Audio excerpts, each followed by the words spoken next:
Hoy queremos tocar el tema de geometría diferencial. Vean que el tema de geometría diferencial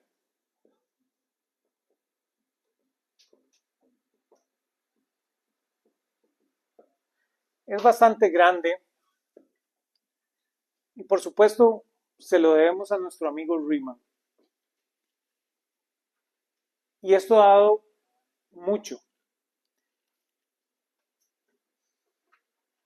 trabajo en diferentes áreas de la física. Claro que la más citada que ustedes conocen es la relatividad general. Entonces el tema de geometría diferencial es un tema que tiene una gran importancia dentro de geometría diferencial. Nosotros ya hemos andado por qué necesitamos algo como geometría diferencial. Ya habíamos definido cosas como la palabra variedad, ¿se acuerdan? Ya habíamos hecho esa definición. Entonces ustedes ya saben lo que es una variedad. Pero ¿por qué vamos a necesitar definir algo como geometría diferencial?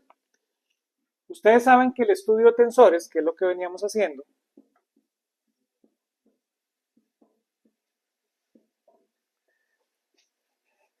nos mete en complicaciones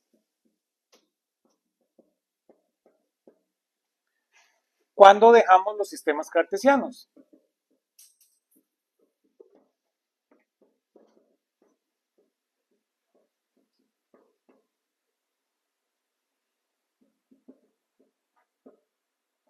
Entonces, mientras estemos en el sistema cartesiano, todo es muy bonito. Cuando lo dejamos, nos metemos en complicaciones alrededor de los tensores. Y aún más cuando la métrica empieza a depender de la posición. Entonces, aún cuando usted tiene métricas que no dependen de la posición, aún usted podría decir, bueno, puedo seguir trabajando, solo tiene algún tipo de curvatura, la trabajo. Pero después empiezan a haber métricas más exóticas donde empiezan a depender de la posición. Y complica el asunto. Y por supuesto, ustedes saben cuál es la respuesta. El problema se resuelve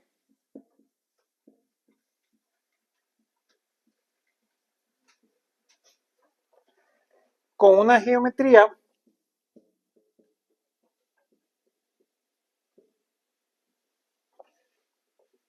que lidia con desplazamientos infinitesimales.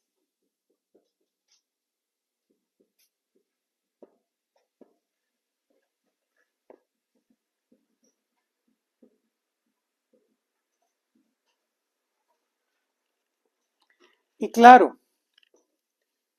ahí es donde está la geometría diferencial, ¿verdad? Porque entonces vamos a tener un problema que su geometría es solo por desplazamientos infinitesimales.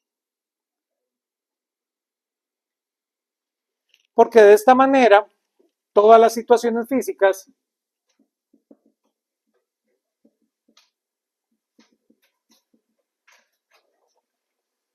se vuelven localmente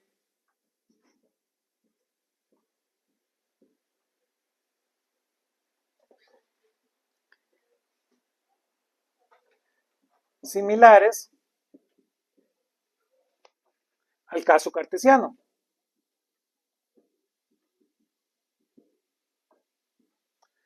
¿Lo ven? ¿Por qué? Bueno, eso viene de nuestra definición de variedad.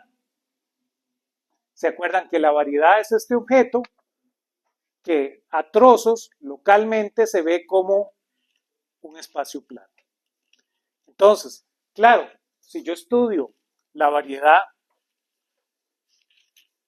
localmente, le calza una geometría diferencial y esa geometría diferencial es similar al caso cartesiano.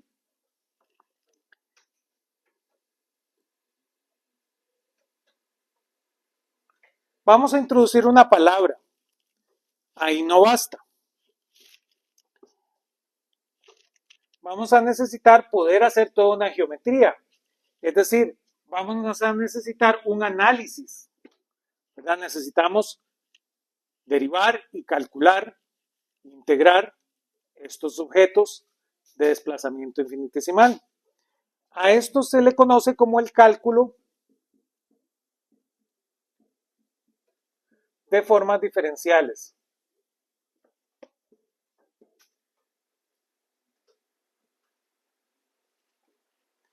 El cual lo introdujo nuestro amigo Élie Cartan, un francés,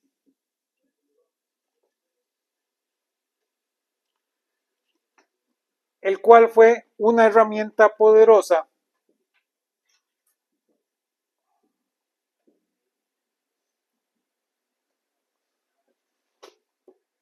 para tratar coordenadas curvas.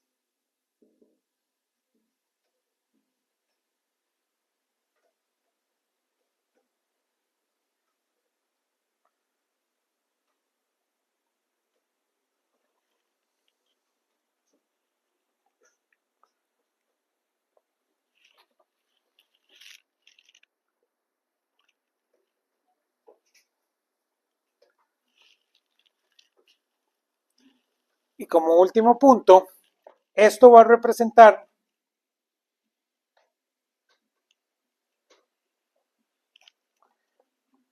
una unificación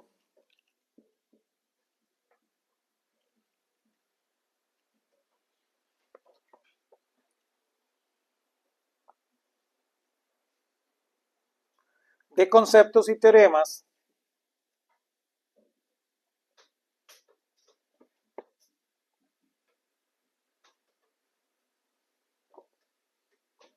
del análisis vectorial.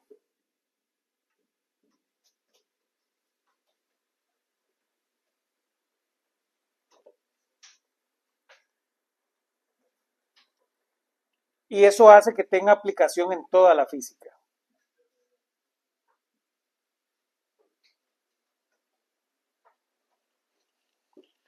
Si usted tiene ahora una unificación de lo que usted sabe de análisis vectorial, esto aplica a toda la física.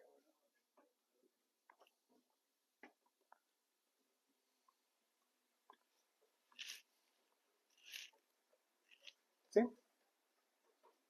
Entonces, definamos lo que son formas diferenciales. Aquí vamos a hacer una alerta del caso.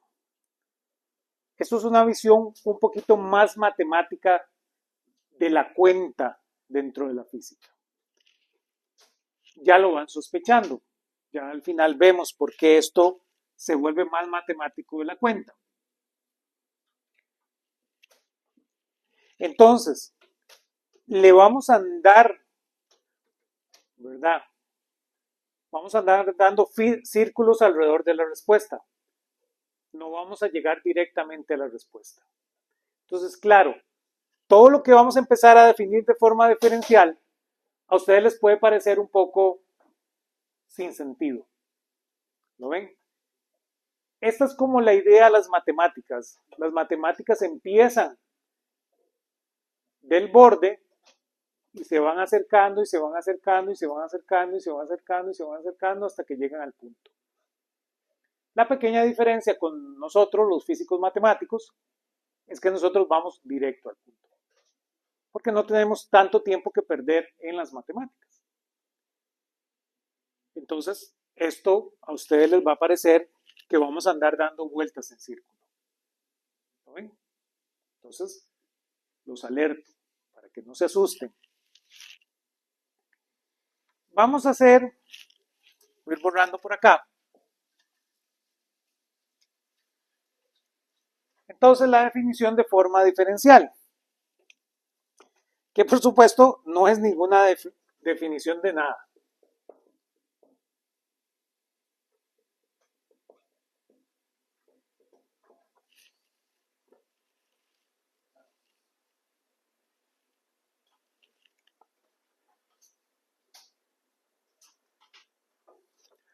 Vamos a pensar, para hacer la definición, vamos a pensar en un mundo en 3 dimensiones. No tiene por qué ser en 3 dimensiones, pero pensemos en un mundo en 3 dimensiones. Entonces, para hacer esta definición, los objetos básicos van a ser estos. ¿Lo ven? Porque en este mundo, localmente, se ve como el plano cartesiano. Entonces, va a estar dado a partir de x, de y y de z, porque es tridimensional. Igual podría ser cuatrodimensional, entonces ustedes tienen ahí de y, de x, de z, de alfa. Puede ser 5-dimensional, de x, de y, de z, de alfa, de beta. ¿Sí? Pero para ir viendo estos objetos, empecemos por ahí. Vamos a definir lo que le llamamos una forma o unoforma. Realmente en la geometría diferencial los objetos le llamamos p-formas, donde p es exactamente este número de la forma. Vamos a tener la unoforma. La unoforma es un amigo bien tranquilo, que ustedes conocen. La unoforma, por ejemplo, va a ser W igual a una función de x, y, z de x más una función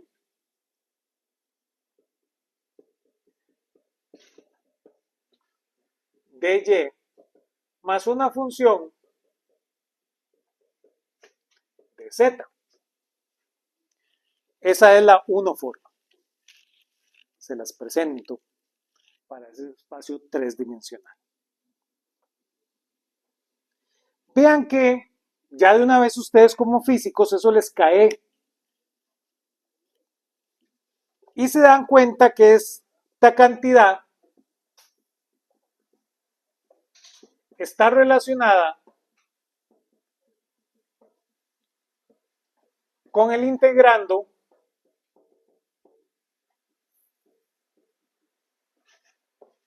de una integral de línea.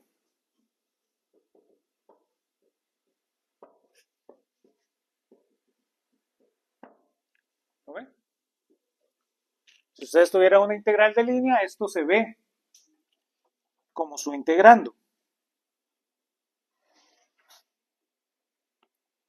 No solo eso, como dx, dy y dz son linealmente independientes, esto también les tiene que, por ahorita, recordar a un vector, ¿lo ven?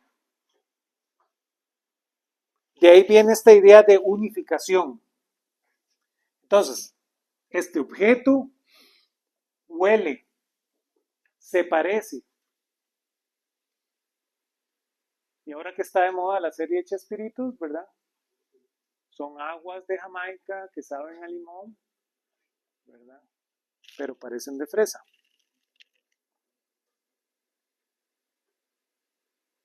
¿Sí?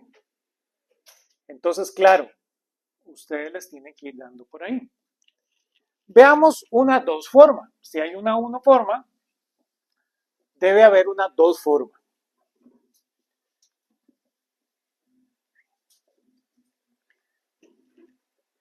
¿Qué va a ser una dos forma? Ya ustedes lo sospechan. Hablamos que la uno forma es una integral de línea. Entonces, una dos forma, una integral de superficie, ¿verdad? Entonces, una dos forma va a ser este objeto.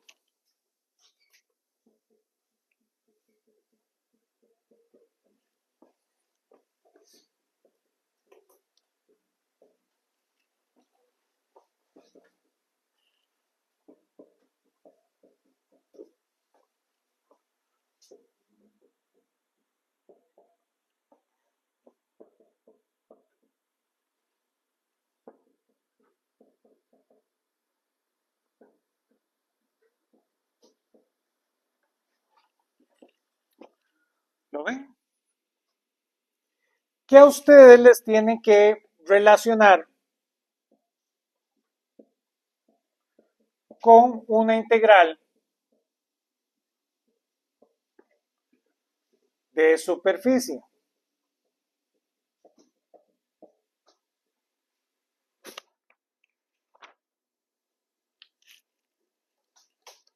Claro, aquí les estoy haciendo lo que les encanta hacer a los matemáticos, Les introduje este bicho, no les dije que era ese bicho. Y hasta que más adelante les voy a decir qué es. ¿No ven? Definamos una transforma.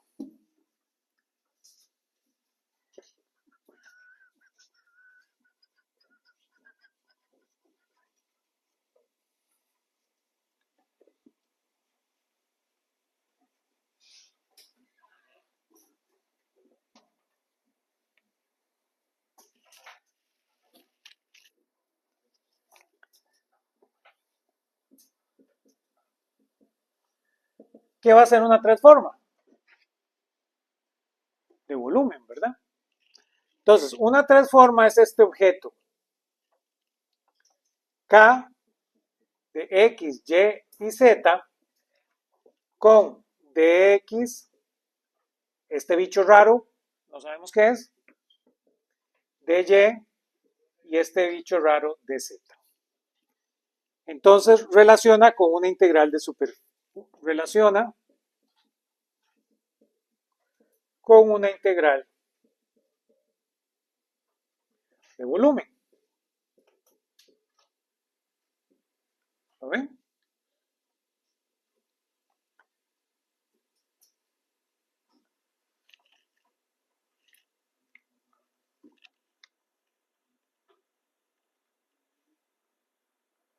Y van viendo. Aquí tienen que ir oliendo, ¿verdad? Aquí el colmillo de ustedes de físicos les tiene que ir dando una luz en esto. Vean esto, dijimos que era un vector, donde sus direcciones eran X, Y y Z. ¿Lo ven? Y después nos saltamos a la dos forma. Ahora la dos forma tiene esta cosa. Y eso como físico les tiene que oler a algo, ¿lo ven? Si esto es un vector, ¿esto qué tiene que ser? Un vector con dos direcciones. ¿Qué es un vector con dos direcciones? Un tensor. ¿Lo ven?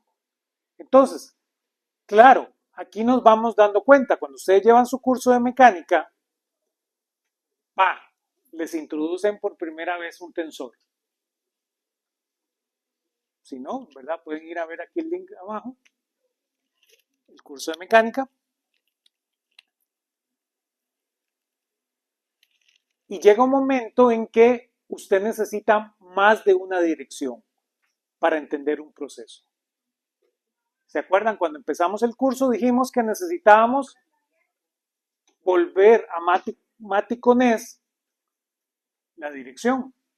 Pero hay ciertos objetos que ocupan dos direcciones. ¿Lo van viendo? Esos son nuestros amigos los tensores. Entonces, claro, ¿ven? Este es un objeto que necesita dos direcciones, por decirlo de una manera. Este objeto que está aquí, ¿qué va a hacer? Uno que ocupa tres direcciones. ¿Lo ven? ¿Sí? Y relaciona con una integral de volumen. El símbolo es extraño, que no les he dicho qué es, para tenerlos en ascuas. Ese símbolo se llama cuña.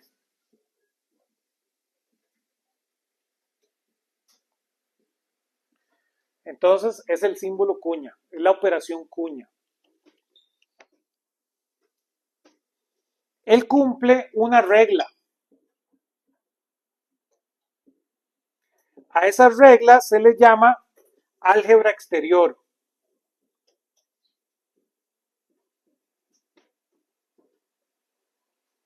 O álgebra de Grassmann.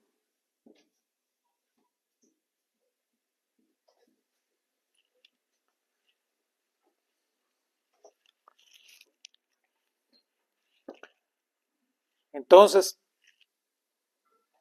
esta operación cumple unas reglas, a esas reglas le llamamos álgebra exterior o álgebra de Grassmann. ¿Sí? Vean que lo que estoy diciendo es que esta relación de aquí, para hacer el diferencial de volumen que ustedes conocen, tiene una complicación adicional. ¿Lo ven? La cual necesitamos aprender. Por eso le llamamos álgebra exterior. ¿Sí? Vean que ya casi volvemos a eso. Andamos dando vueltas en círculo. Tenemos las P-formas. 1 forma, 2 forma, 3 forma. ¿Qué va a ser una 0 forma?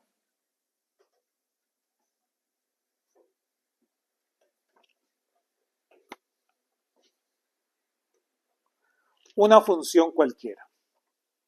¿Lo ven? Una función ordinaria. ¿De acuerdo? Ya no tiene diferenciales, ¿lo ven? Una función sin diferenciales. Todos conmigo. Hablemos qué es el álgebra de Grassmann.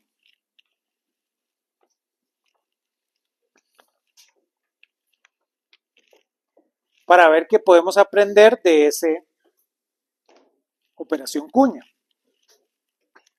Voy a borrar por acá.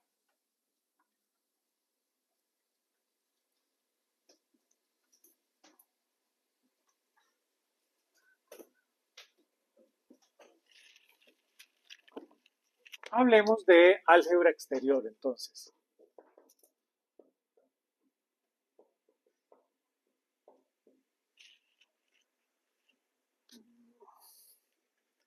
El álgebra exterior asegura que si yo hago A de la forma 1 más B de la forma 2 con el producto cuña de la forma 3, esto va a ser igual a A por la forma 1 con la cuña de la forma 3 más B de la forma 1, perdón, de la forma 2 con la forma 3.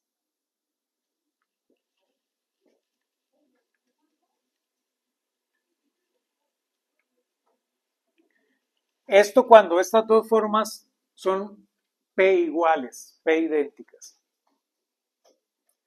Eso es algo importante. Si no son P idénticas, no hago la operación. Es decir, las unoformas con las unoformas, las dos formas con las dos formas, las tres formas con las tres formas. Esa es la primera regla que se cumple.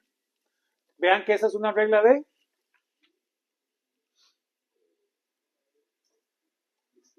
distribución, ¿verdad? Ahora tenemos que la forma 1, cuña la forma 2, cuña la forma 3, eso es lo mismo que la forma 1, cuña la forma 2, cuña la forma 3. Eso que está ahí, ¿qué es? Asociatividad, ¿verdad? Producto cuña es distributivo y es asociativo. También, si yo tengo A por la forma 1 con la forma 2, esto es lo mismo que A por la forma 1 con la forma 2.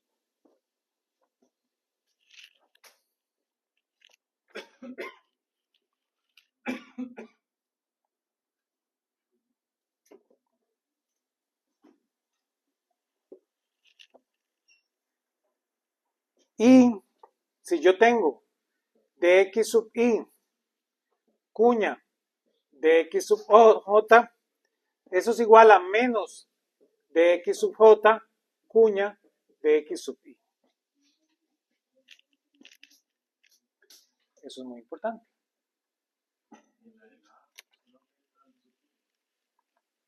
Al sub 1, ¿sí? Exactamente.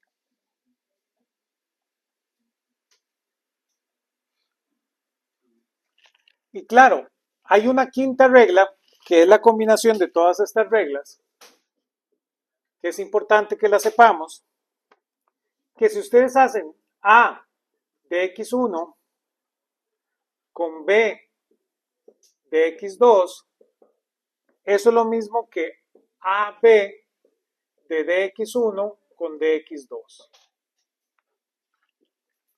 Es como si todas los que no son diferenciales se van adelante de la diferenciación, que es realmente la combinación de todas esas reglas.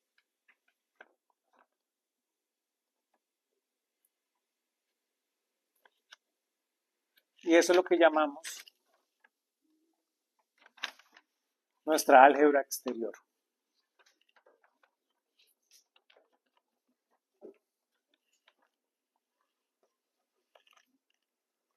Vamos más profundo. Todavía no sabemos qué hacer con el producto cuña. Sabemos qué reglas cumple, pero todavía no sabemos qué hacer con él. Entonces necesitamos definir una cosa más para seguir avanzando. A esto le llamo, o a esto se le llama, formas diferenciales complementarias.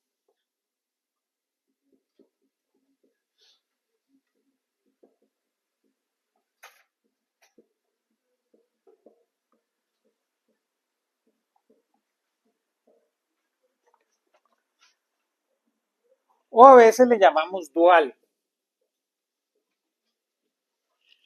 Formas diferenciales duales. Asociado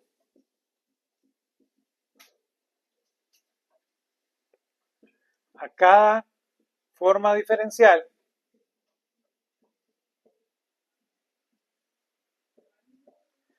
existe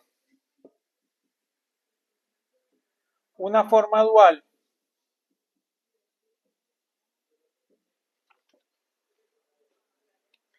que contiene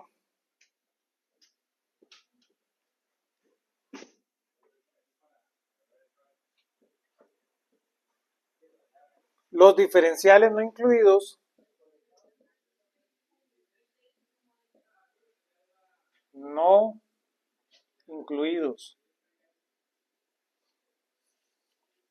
en la forma original.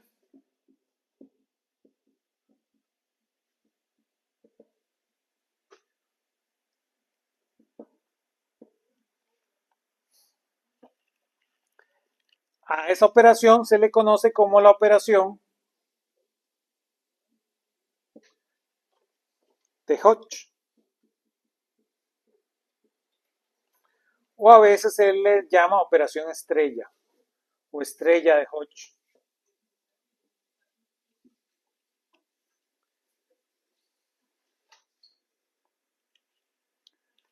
Y hace lo que exactamente dice. Por ejemplo, si yo tengo la operación de Hodge de algo que no es un diferencial, esa operación de Hodge debe ser entonces de x1, de x2, de x3.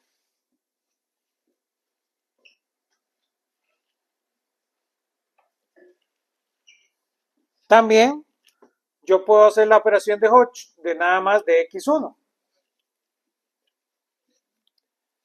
¿Qué va a ser la operación de Hodge de dx1? De lo que ustedes sospechan. Va a ser de x2 cuña de x3.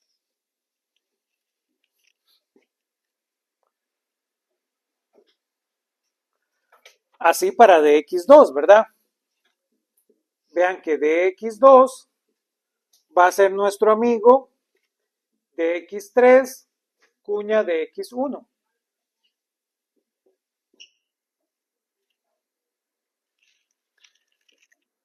Y también voy a tener la operación de Hodge de dx3, que eso simplemente va a ser dx1 cuña de x2.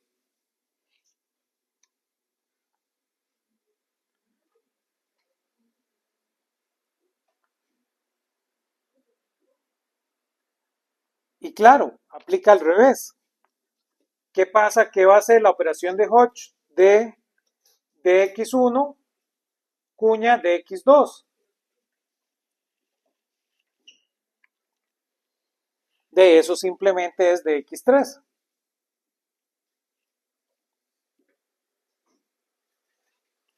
Y lo mismo pasa si yo hago la operación de Hodge de dx1, dx2, dx3, eso va a ser 1. Es decir, la operación de Hodge de una forma es igual a la forma. ¿Verdad?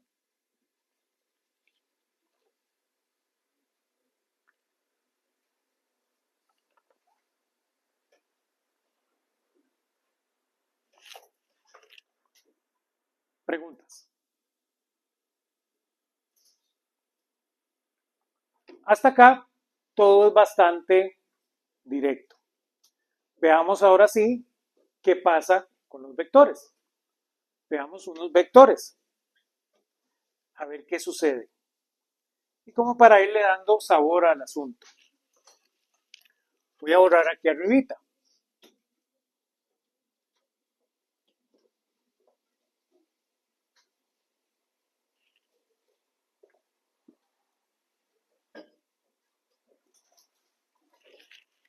Entonces, voy a pensar en el vector A.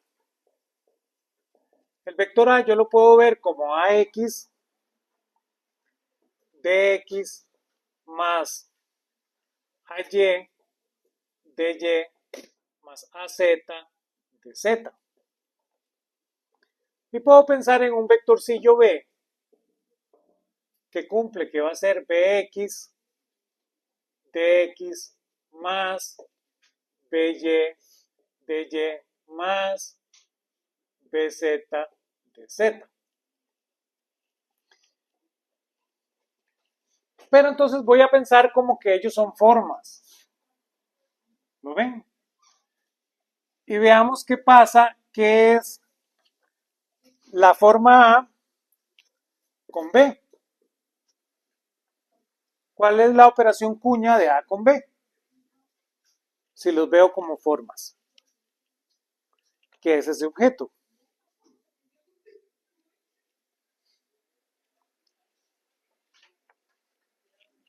Si ustedes calculan ese objeto, según las reglas que hemos visto, este objeto va a ser AY, BZ, menos AZ, BY, DY, cuña DZ, más AZ, BX, menos AX, BZ, DZ, cuña DX, más AX, BY, menos AY, BX, DX de Y.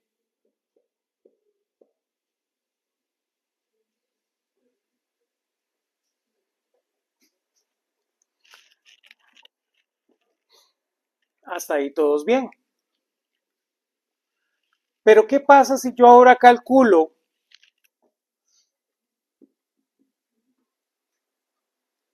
la operación de Hodge de A con B, de A cuña B? Si yo calculo la operación de Hodge de A cuña B, vean que eso va a ser AY BZ menos AZ BY de la cuña, perdón, de la Hodge de DY DZ. Eso es DX. Más AZ BX menos AX BZ. Ahora el Hodge de DZ DX. Eso es DY. Más AX BY menos AY B X del Hodge de DX de Y, eso es de Z. Y claro, si yo dije que esto era un vector, y yo dije que esto era un vector, ya de una vez ustedes les da la respuesta. ¿Qué es esto? ¿Qué es eso? Sería el producto cruz de A cruz B. ¿Lo ven? Entonces, A cruz B es la operación Hodge de A cuña B. ¿Lo ven? Y eso va a simplificar un montón de cosas en la física. ¿Lo ven? Y claro, ya lo van sospechando.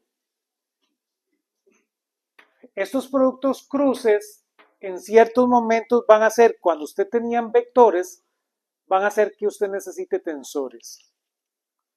¿Lo ven? Entonces, por eso, cuando usted tiene el momento angular, usted en algún momento va a terminar con un tensor por ahí. ¿Lo ven?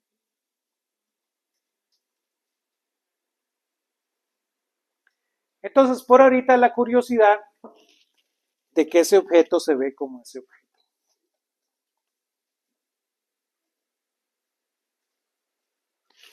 Otra curiosidad, voy a terminar de borrar por aquí.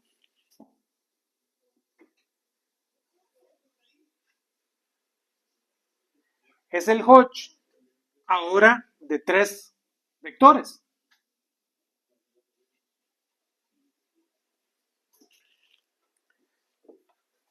¿Qué pasa si yo ahora hago Hodge de A, B y C? Si hacemos esto, esto no es más que A punto B cruz C. ¿Se acuerdan?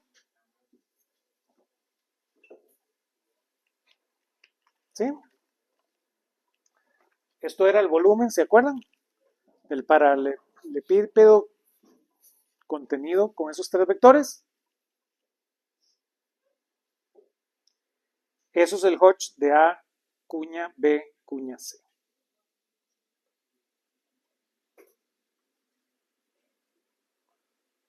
Y claro, necesitamos dar un paso más.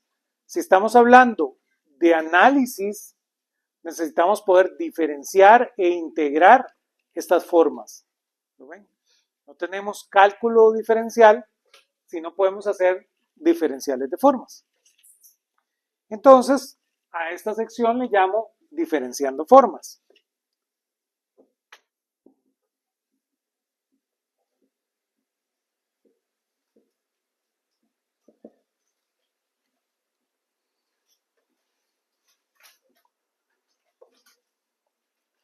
Para lograr la diferenciación de formas, yo lo que estoy haciendo realmente es una derivada exterior. ¿Sí? Entonces, yo tengo el diferencial de una forma más otra forma. Son formas, ¿verdad? Esto va a ser igual, entonces, al diferencial de una forma más el diferencial de la otra forma. Hasta ahí todo bien. El diferencial se distribuye. ¿Qué pasa si yo ahora tengo el diferencial de una función con una forma? F una función, W una forma. Esto es igual al diferencial de la función, cuña la forma, más la función por el diferencial de la forma.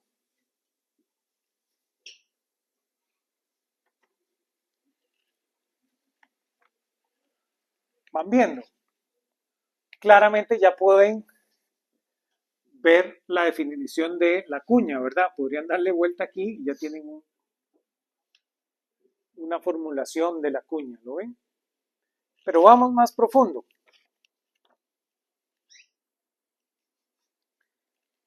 ¿Qué pasa si yo ahora tengo el diferencial de una forma, cuña, otra forma? Eso es un objeto que puedo construir. Vean que ese objeto va a ser muy interesante. Va a ser igual al diferencial de una forma con cuña la forma más menos 1 elevado a la p del diferencial de la forma. Donde p es el tamaño de la forma. Entonces es diferente si son 0 formas, si son 1 formas, si son 2 formas, ¿verdad? ¿Sí?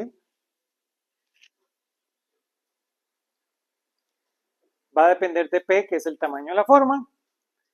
Y lo que es muy interesante es que el diferencial del diferencial de la forma es 0.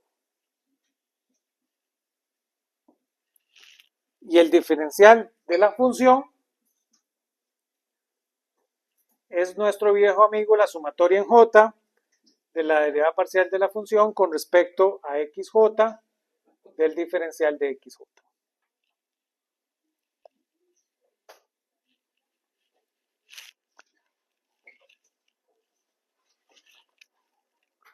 Y claro, aquí nos podemos poner más exóticos, porque entonces yo puedo hacer este objeto. La operación de Hodge del diferencial de bx con dy cuña de z más by de dz cuña de x más bz de dx cuña de y. Ese diferencial de esta forma, aplicando el Hodge, nos da nuestro viejo amigo nabla.b.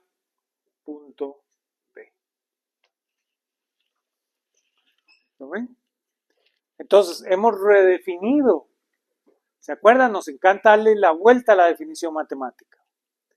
Entonces, ahora, realmente el nabla.b es este objeto a partir de formas diferenciales. ¿Verdad?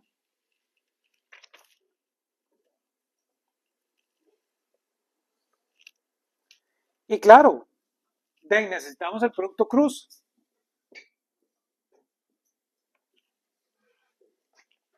Eso es esto.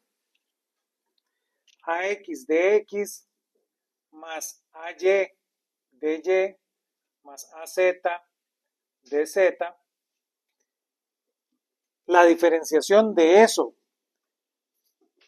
el Hodge, eso no es más que nabla cruz A en X de X más nabla cruz A en Y de Y más nabla cruz A en Z de Z. Y claro, eso nos permite entonces sustituir el nabla cruz algo ahora con formas diferenciales.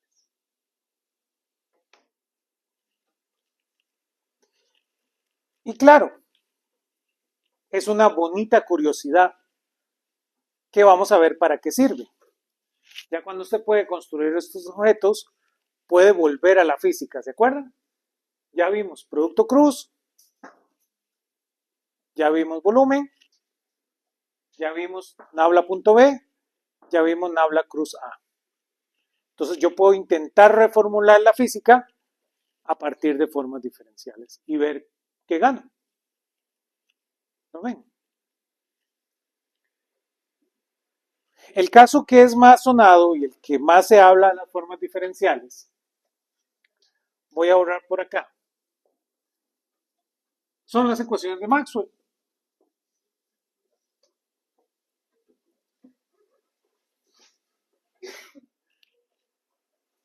Las viejas y amargadas ecuaciones de Maxwell.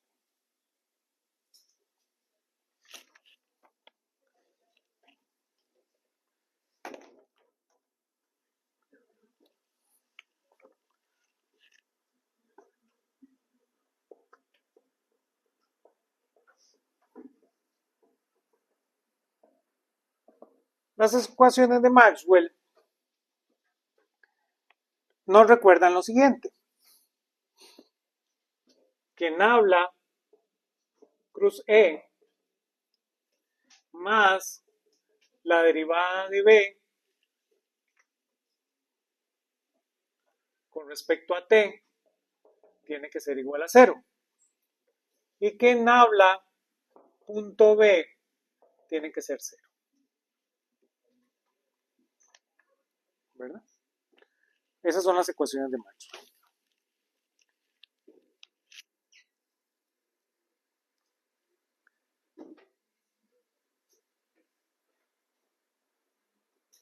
Pero a partir de formas diferenciales, las ecuaciones de Maxwell se pueden ver simplemente como el diferencial del producto de Hodge de F igual a J. Estas dos ecuaciones son esta ecuación. Y claro, esto hay otra forma de cómo llegar a una sola ecuación de Maxwell. Las ecuaciones de Maxwell son ecuaciones de unificación. Entonces sabemos que debe haber una única ecuación de Maxwell. Lo que pasa es que usted necesita introducir más matemáticas para llegar a la única ecuación. ¿Lo ven? Entonces, claro, cuando ustedes llevan su curso de electromagnetismo, aún no llegan a esa única ecuación. Ustedes simplemente dicen, mira, aquí están las 4 ecuaciones de Maxwell. Aún pueden llegar a este resultado, a tener solo 2 en su curso de electromagnetismo. Pero necesita una matemática adicional para llegar a una sola ecuación de Maxwell. Pero, si usted usa formas diferenciales, puede llegar a esa ecuación sin saber más que formas diferenciales. Entonces, una forma un poquito más directa. En la práctica, y aquí esto es importantísimo, esto no sirve de nada, ¿lo ven? Ustedes fabrican iPhone, fabrican satélites, ustedes hacen señales ópticas viajando a través de fibras ópticas y esta vara, una sola ecuación no sirve de nada. Sabemos que debe existir una sola ecuación. Entonces se vuelve una curiosidad muy profunda conceptual de la física, ¿lo ven? Entonces todo esto de formas diferenciales que hemos hablado, en la gran mayoría de campos de la física donde se aplica es una curiosidad para sostener un concepto en la física.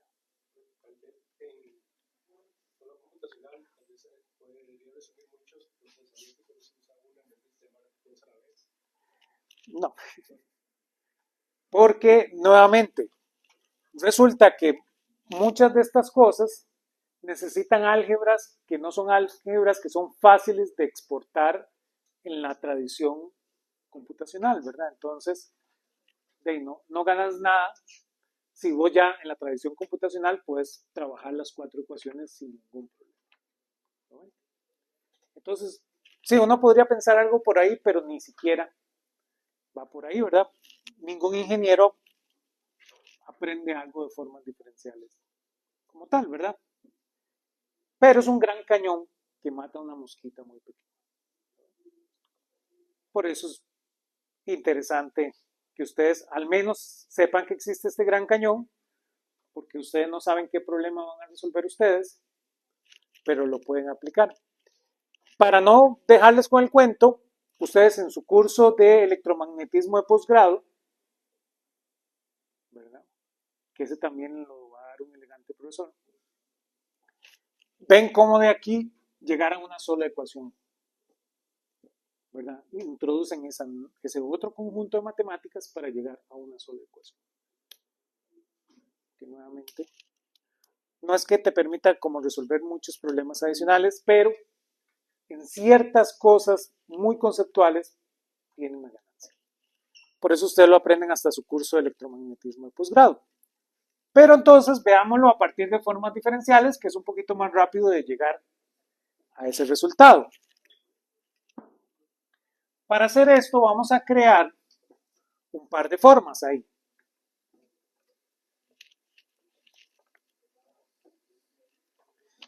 Vamos a crear esta forma f. Esta forma f tiene la siguiente forma. Menos ex de dt dx menos ey de dt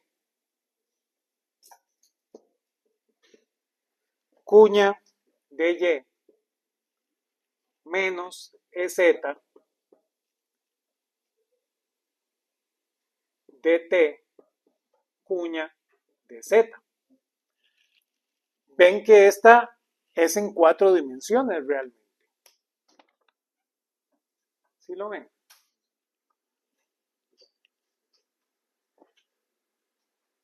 Más bx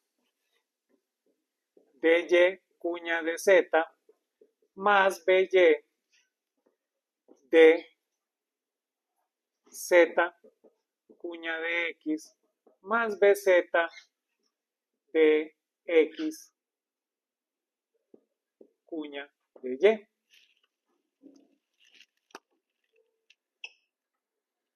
Y claro, aquí hemos visto algo muy interesante. Aquí estamos viendo dos cosas. ¿Cuál es la primera que vemos? ¿Esa f qué es entonces?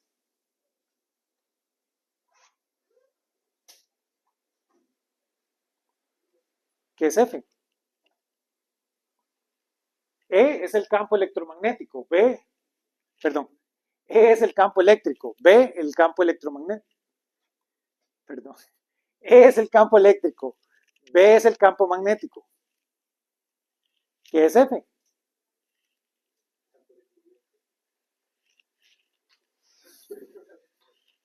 Ya les di la respuesta, ¿sí?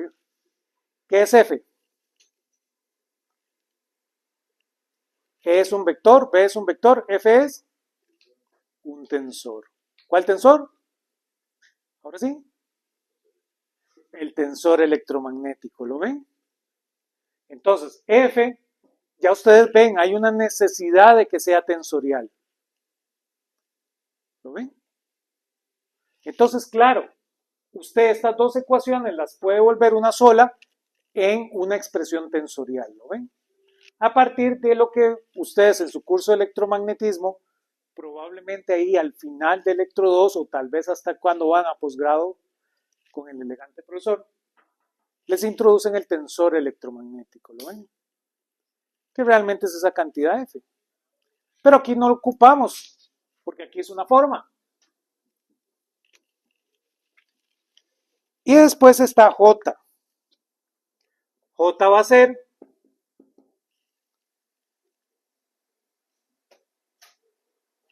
la densidad de X, de Y, de Z menos Jx dt dy dz menos jy dt dy dz de x menos j dz dt de x de y. Y esa va a ser la corriente. Y claro, si yo aplico esta fórmula me arroja estas dos ecuaciones a partir de estos dos objetos. La segunda cosa que aprendemos de esto es que es cuatridimensional. El artículo de Einstein,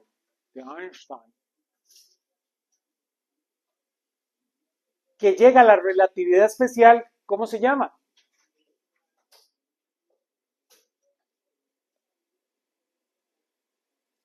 Si lo tradujéramos al español de Costa Rica, se llamaría sobre el estudio del electromagnetismo. ¿Lo ven? Einstein, al ver las ecuaciones de Maxwell, se da cuenta que las ecuaciones de Maxwell son covariantes. ¿Lo ven? Entonces él dice, tengo ecuaciones de Maxwell, tengo ecuaciones de Newton, las ecuaciones de Maxwell tienen que estar correctas. Yo necesito, para poder resolver el problema de las ecuaciones de Newton, ver qué fue lo que hizo Maxwell. 4 dimensiones. ¿Lo ven?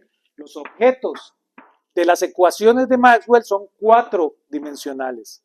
Son 4 vectores, ¿lo ven? No son 3 vectores como la ecuación de Newton. ¿Lo ven? Entonces, las 4 dimensiones de Einstein vienen exactamente de hacer ese estudio. Por eso el artículo se llama sobre el estudio del electromagnetismo.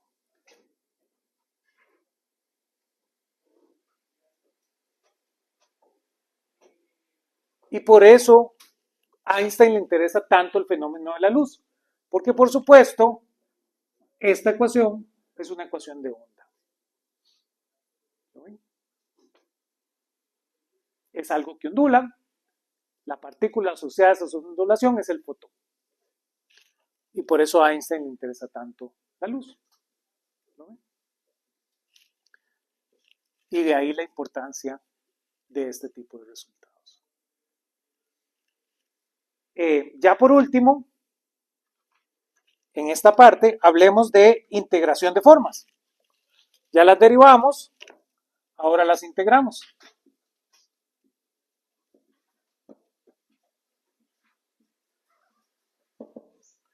Ya voy a borrar por aquí abajo.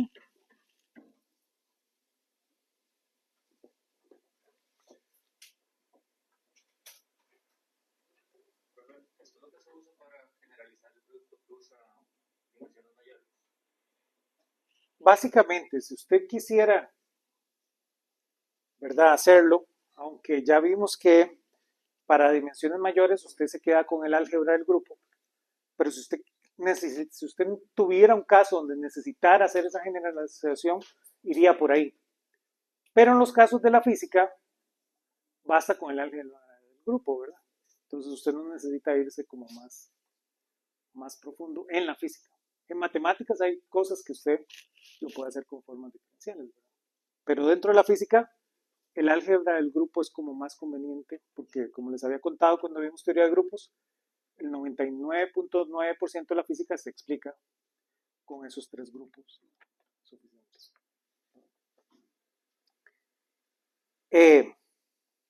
Si integramos formas, vean qué bonito. Vean que la integral de ahora tiene esta forma, cuando es una integral de línea. Es nada más la integral de la forma. Entonces vean que esto simplemente sería la integral de AX de X más AY de Y. Lo mismo pasaría con una 2 forma. Vean que una 2 forma es una integral de superficie. Pero ahora la integral de superficie se ve así, ¿verdad? Que sería la integral de superficie de BXY de X de Y. Y ahora sí, todos ustedes me pueden decir ¿Qué es de X de Y? ¿Qué es de X cuña de Y? ¿Perdón? ¿Mm? No, no. Bueno, sí, un de A. Pero ¿cómo llego a un de A? ¿Qué es lo que me falta para que eso sea de A?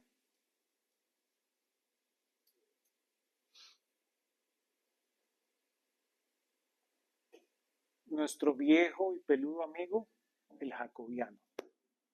¿Lo ven?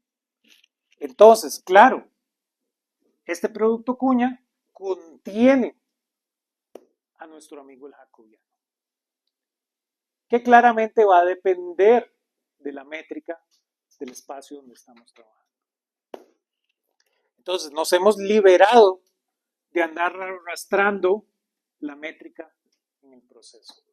Entonces, aún Cartán, mucho de esto le llamó, ¿verdad? Geometría libre de la métrica. Y eso es un poquito del trabajo de Cartán. Que les digo que es una excelente curiosidad dentro de la física.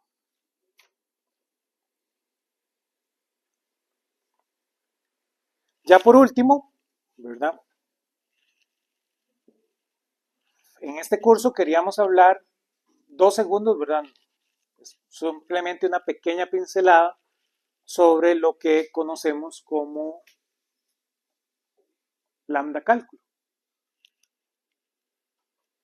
Es de alguna manera un cambio de marchas ahí muy violento, pero cuando ustedes vayan avanzando en la física van a ver por qué es importante terminar este curso con hablar con lambda cálculo.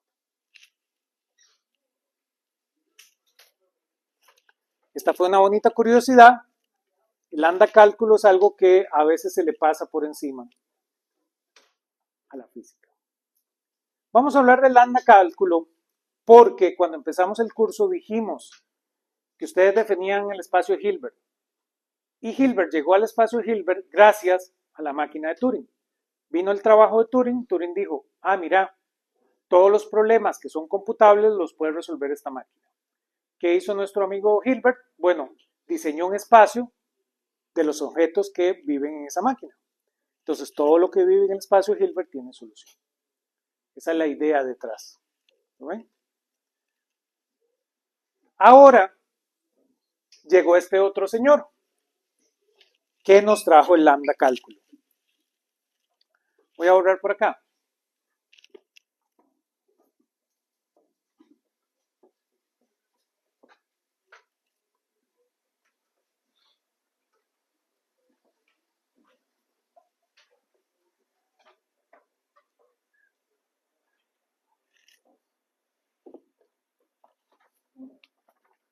Hablemos entonces del lambda cálculo. Esto ocurrió en la década de 1930.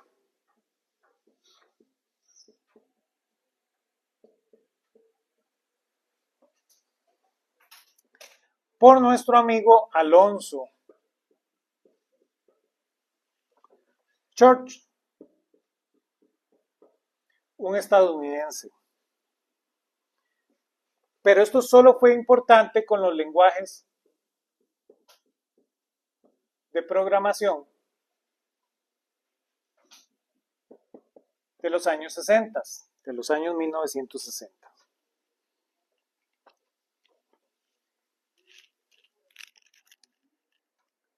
El cálculo lambda, o el lambda cálculo, da a lo que se conoce como programación funcional o el paradigma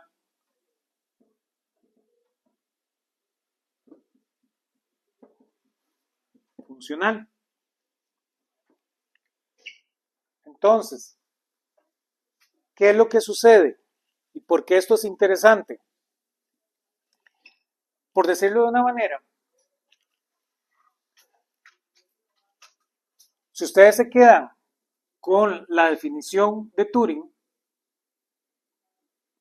usted llega a lo que se le conoce como, ¿verdad? la computabilidad común y corriente, que son los programas que ustedes suelen realizar. Está el paradigma funcional. Este señor, Alonzo Church, demuestra que a punta de lambda cálculo, usted puede generar una máquina de Turing. ¿Lo ven? Y ustedes dirán, profesor, ¿por qué estamos hablando de máquinas de Turing en un curso de física y un curso de métodos matemáticos? Bueno, porque acabamos de decir que la máquina de Turing tiene un paralelo con el espacio de Hilbert. Y gracias a eso es que andamos construyendo espacios de Hilbert como locos. Y ustedes hablan con los físicos, ¿verdad? Y todo este cuento de espacio de Hilbert. Ahora, Alonzo Church demuestra que el lambda cálculo es capaz de generar máquinas de Turing. Entonces, a esto se le conoce como un Turing equivalente, es decir, todo lo que se puede hacer con lambda cálculo se puede hacer con una máquina de Turing. Ese es el nombre matemático al respecto. Pero, y aquí viene el gran pero, no hay un paralelo del lambda cálculo a la física. ¿Lo ven? Les puedo contar, nuestro amigo Wolfram, Stephen Wolfram, ¿verdad? El que diseñó matemática, ¿verdad? Este software que usan todos los físicos. Él ha gastado muchísimo de su tiempo buscando un paralelismo entre otra cosa más, que se llaman los autómatas celulares, para poder rediseñar la física a partir de autómatas celulares. Pero la pregunta del millón es ¿por qué no hay un paralelo aquí en el lambda cálculo? Esa es la pregunta que a ustedes les va a tocar responder en un futuro. Hablemos un par de segundos más de cómo se vería el lambda cálculo, para que vean. En el lambda cálculo, uno definiría M como X con M1, M2, y a esto lo denotaríamos como lambda X1 punto M.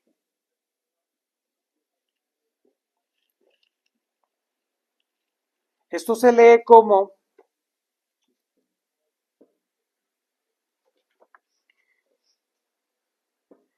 que un término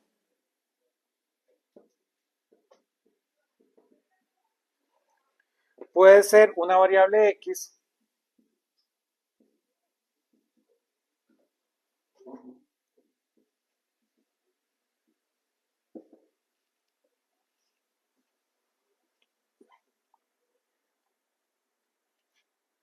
a una aplicación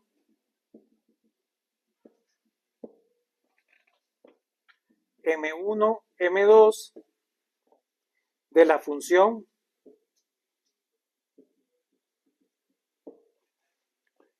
M1 a M2 o una abstracción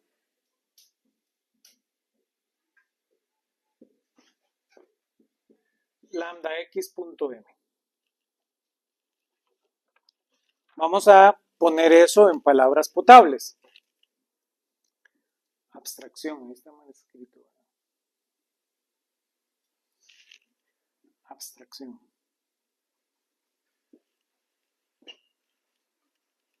Esta palabra es muy importante. Lambda cálculo hace una abstracción del concepto de función. Por eso es que es bastante interesante en la computabilidad. Veamos un ejemplo. Por ejemplo, yo puedo definir lambda x punto x asterisco x para 5. ¿Qué sería eso? Entonces esa es una función que toma el valor 5 y le aplica el cuerpo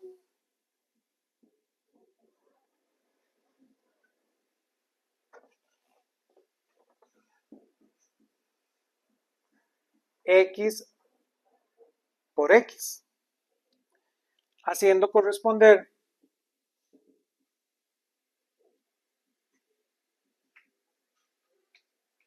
el valor 5 por 5.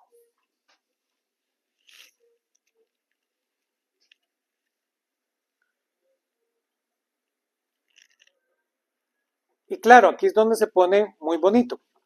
Técnicamente esto está mal escrito. Técnicamente es para que ustedes vean que esto es la función cuadrada, ¿lo ven? Propiamente esto yo lo debía haber escrito como lambda x punto asterisco xx para 5. Entonces usamos esta notación donde las operaciones van primero.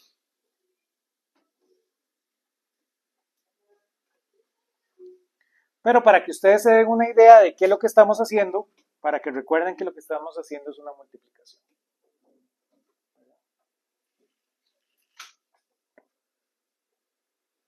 La operación va primero porque si no, no sabemos qué hacerlo, ¿ven? Ustedes son muy inteligentes y cuando ven esto, ustedes saben, sí, había que hacer una operación entre este y este. Pero entonces usted la primera instrucción que da es hacer asterisco de xx. ¿Lo ven? Y de esta forma usted puede abstraer el concepto de función. Por ejemplo, voy a borrar por arriba.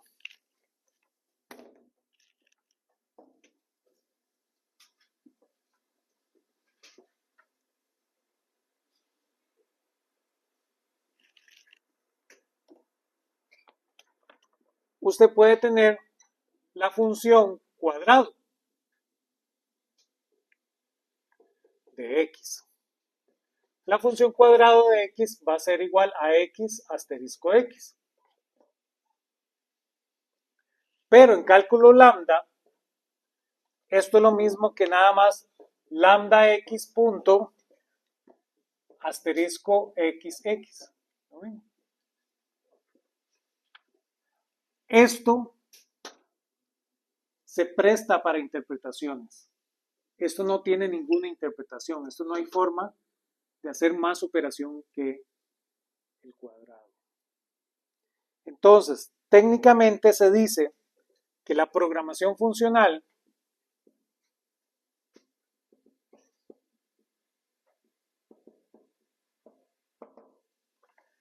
está libre de efectos secundarios.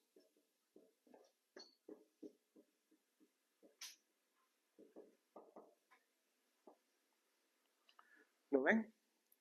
Y esto es importantísimo porque es la única forma de demostrar que la programación no funcional tiene efectos secundarios. ¿Lo ven? Entonces, claramente, ustedes como futuros físicos tienen que tener ese cuidado. Si sus funciones no son abstractas, sus funciones pueden tener efectos secundarios. Y claro, el programita que ustedes hacen para su tarea programada tiene efectos secundarios. ¿Lo ven? Y esto hace que Alonzo Church y mucha gente después de él se empiecen a dar cuenta, esto palabras del mismo Feynman, que las computadoras no aportan absolutamente nada a la física. ¿Lo ven? Claro, las computadoras cuánticas sí. Y no hay forma de llegar a las computadoras cuánticas sin pasar por las computadoras clásicas. Pero ustedes como físicos, ¿verdad? Tienen que ser lo suficientemente inteligentes para darse cuenta de que nada que ustedes hacen en una computadora está aportando información a la física. Y eso usted no lo puede entender si no pasó por entender qué es el espacio de Hilbert y después llegar a el cálculo lambda. ¿Lo ven? Entonces, es una de sal y una de arena. El mejor ejemplo de este es la fusión nuclear. No hay forma de llegar a la fusión nuclear sin la fisión nuclear.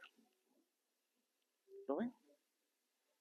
Entonces, claro, la fusión nuclear es 100.000 veces de millones mejor que la fisión nuclear.